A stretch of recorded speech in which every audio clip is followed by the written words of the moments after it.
देख रहे हैं राष्ट्रीय हिंदी मेल और मैं हूं आपके साथ प्रेरणा। मुख्यमंत्री डॉक्टर मोहन यादव ने कहा कि नेता प्रतिपक्ष राहुल गांधी प्रदेश में किसान चौपाल लगाने आ रहे हैं तो उनका स्वागत है, लेकिन किसान चौपाल में किसानों के मुद्दों पर ठोस बात होनी चाहिए। उन्होंने कहा कि राहुल गांधी को किसानों को ये भी बताना चाहिए कि रबी और खरीफ की फसलें क्या होती है, दलहन और तिलहन की फसलों में कौन कौन सी फसलें शामिल है और इन्हें बढ़ावा देने के लिए क्या क्या कदम उठाए जा सकते हैं। मुख्यमंत्री ने कहा कि किसान चौपाल तभी सार्थक होगी जब उसमें किसानों से जुड़े वास्तविक मुद्दों पर चर्चा हो।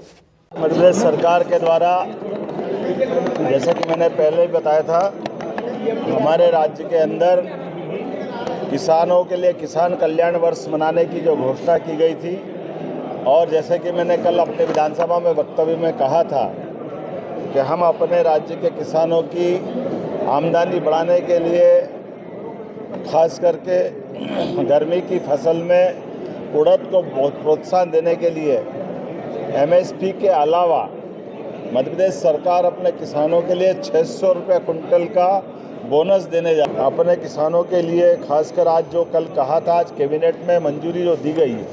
दूसरी, हमने भावांतर योजना, जिसके माध्यम से लगभग 1500 करोड़ की सहायता किसानों को सोयाबीन उत्पादन के माध्यम से दी गई थी।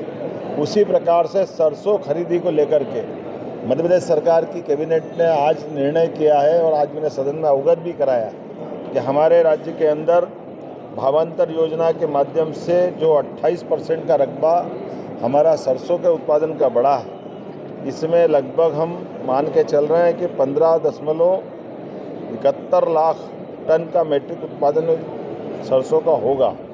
ऐसे में हम अपने मंडी बोर्ड के माध्यम से सरसों भी भावांतर योजना के माध्यम से खरीदेंगे। उल्लेखनीय कि पूरे देश के अंदर ये योजना लागू करने वाला मध्य प्रदेश एकमात्र राज्य है जो भावांतर योजना को अब तिलहन फसलों में भी लागू कर रहा है। खाद्य सुरक्षा पोषण मिशन कार्यक्रम के माध्यम से धान, गेहूं, दलहन, मोटा अनाज, नकदी फसलों के विस्तारीकरण को लेकर के भी हमने आज लगभग 5 योजनाओं में अलग अलग निरंतरता दी है। इसके माध्यम से 3285.49 करोड़ की इसमें राशि मंजूर की गई है, जो 1 अप्रैल 2026 से 31 मार्च 2031 तक आगामी 5 वर्षों तक ये प्रोजेक्ट चलेगा। किसानों की बेहतरी के लिए हमने ये निर्णय लिया है।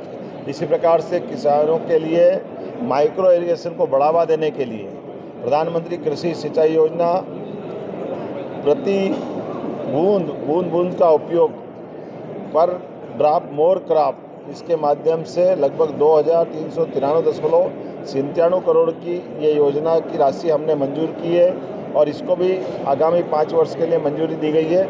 किसानों को सिंचाई के रकबा बढ़ाने में ये महती योजना रहेगी, इसका बड़ा लाभ मिलेगा।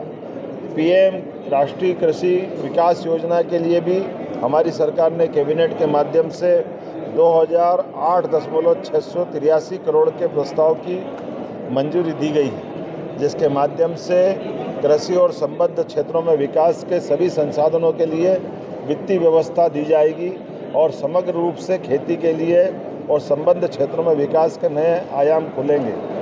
हमारी सरकार मध्य प्रदेश वैसे भी देश भर में प्राकृतिक खेती के लिए सबसे बड़ा रकबा लेकर के उसमें प्रमुख भूमिका, अग्रणी भूमिका रहता है।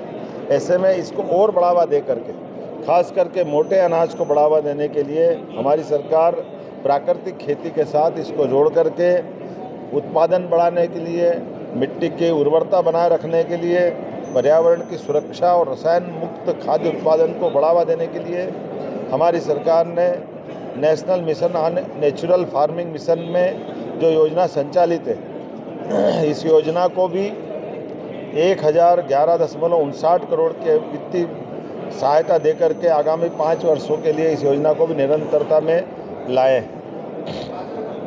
तिलहन फसलों के लिए भी हमारा राज्य बहुत तेज़ी से काम कर रहा है।